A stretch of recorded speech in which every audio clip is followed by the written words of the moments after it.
Emotion, as much as it distinguishes us as humans, is often the very thing that gets us into trouble, my dear friend.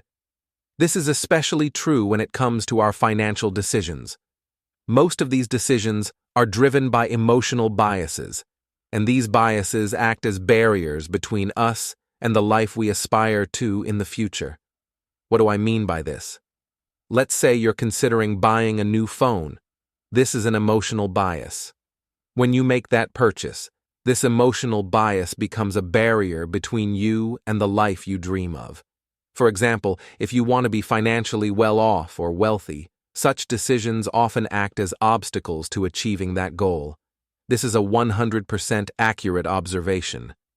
In fact, it's one of the greatest lessons I've learned about money in my life. Trust me, I've discovered that my financial struggles and conflicts are largely due to my tendency to follow my desires and spend as I please. In the end, I find myself without money to invest, build a project, or at least grow my wealth. Indeed, my financial difficulties are often driven by my emotions and desires. I am always a victim of FOMO, fear of missing out.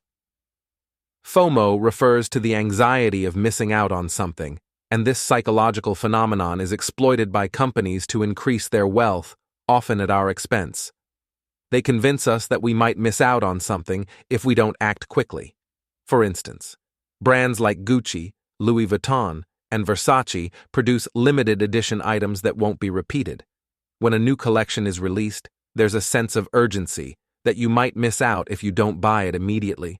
This is one of the psychological tricks companies use to get money from your pocket. You're aware of the constant struggle between the rich and the poor, the rich always seeking more money while the poor work hard for every cent. There are many other psychological aspects discussed by Morgan Housel in his book, The Psychology of Money, which we'll explore in this episode. So grab a cup of coffee, preferably one you make yourself, not one you buy, because you should be in control of your wealth. Let's dive into the details of this fascinating book. Hello and welcome to the Mind Mastery channel. I'm your host, Mohammed Hossam. Morgan Housel talks about social comparison as a problem. Imagine you have $1,000 and you see photos on Instagram of friends dining at a new, highly praised sushi restaurant. You might think, if everyone is going there, why shouldn't I? So you end up spending $80 to try the sushi, and you feel the need to post about it. Days later, a new movie trend emerges. Everyone is talking about it, and you think, why shouldn't I see it too? Even if the movie isn't your taste, you spend $20 to watch it and might even post about it. Or maybe you buy a concert ticket for an artist who isn't your favorite just because everyone else is talking about it, costing you $100. Then there's a new trend in sports, and you buy a new paddle set just to try it out, only to find out it's not for you, wasting $120. Similarly, if a new gadget or product like a water floss comes out and everyone is buying it, you might buy it too just because everyone else is. This adds up to unnecessary expenses. The problem is that we often spend money not because we truly want or need something, but because we're influenced by what everyone else is doing.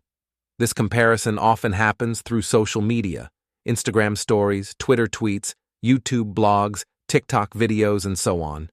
You become a victim of social comparison, feeling behind everyone else.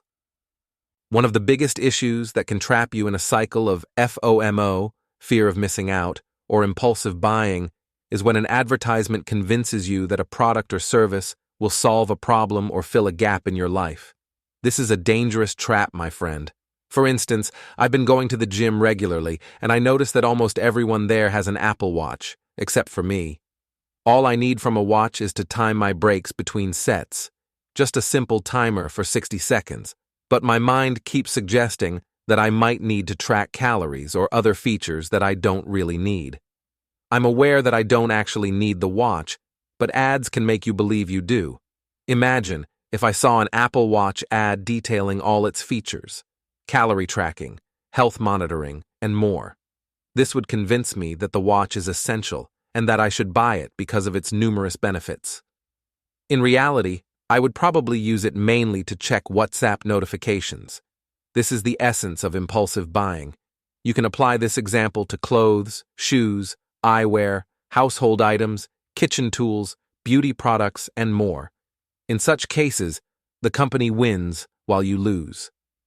The mix of social comparison, FOMO, and impulsive buying creates a perfect storm where you end up spending unnecessarily.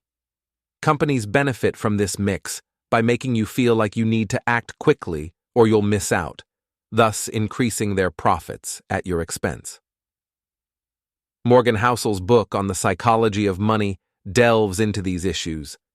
It offers insights on how money impacts our psychology and how understanding this can improve your spending habits or help you run a successful business by avoiding these psychological traps.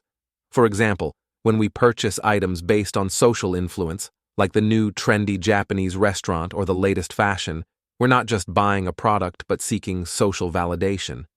Morgan explains that people often like the items themselves more than they like the person who owns them. So, when you see likes or comments on social media about your new purchases, remember that people are reacting to the item, not necessarily to you as a person. It's essential to distinguish between personal value and the temporary value of a product. People often become trendy or popular based on what they own or where they go, rather than their intrinsic qualities. Once the novelty wears off, so does the interest. Additionally, many of us claim that we don't care about others' opinions, but we still seek validation through purchases. True value comes from qualities that don't fade over time: honesty, ethics, generosity, and meaningful achievements.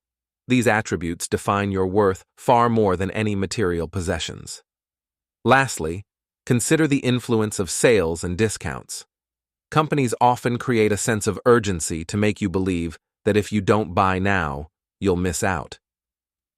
A sales representative once told me that big discounts are often just a strategy to clear out inventory, not necessarily a genuine bargain. Morgan suggests a practical approach. Allocate a portion of your income for luxuries, necessities, and investments.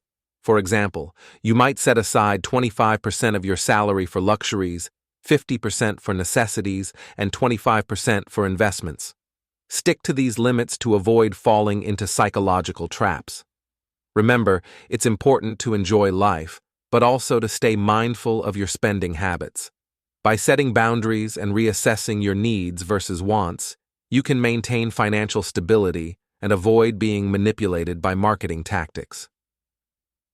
This is just the first part of our discussion.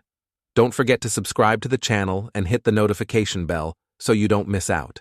Thank you for your time and attention. See you next time.